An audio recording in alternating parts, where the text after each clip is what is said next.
C'est depuis Saint-Main-le-Grand que le départ de la 8e étape de la Grande Boucle a été donné. Une étape de 171 km taillée pour les sprinteurs à travers l'Ille-et-Vilaine et la Mayenne en contournant la capitale bretonne. Fini les parcours piégeux de ces 4 derniers jours de course, une seule côte de répertoriée sur cette étape.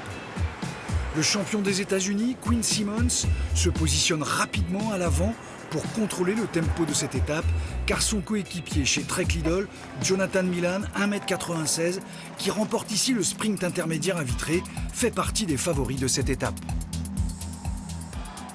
C'est une très bonne étape aujourd'hui pour moi, même chose demain. Ce sera très important d'être à l'avant pour les derniers kilomètres. Mes coéquipiers m'épaulent très bien.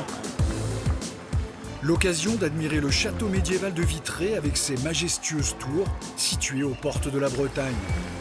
Pogačar, le leader du Tour, semble lui flâner tranquillement à l'arrière du peloton. À 80 km de l'arrivée, 2 coureurs français vont commencer à animer la course. Burgodo et Vercher s'échappent. Ils vont compter plus d'1 minute d'avance sur leurs poursuivants.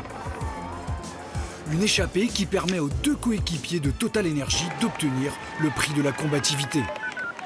Allez, c'est parfait les gars, nous on honore la course, c'est bien, du caractère comme ça, c'est bien les gars.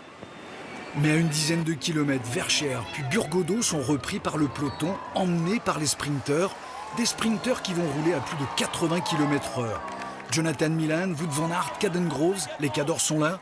Le sprint est lancé, un sprint de costaud, et à ce jeu-là, c'est le géant italien Milan qui fait parler sa puissance. À tout juste 24 ans, le vainqueur du Giro et champion olympique obtient là sa première victoire sur le Tour.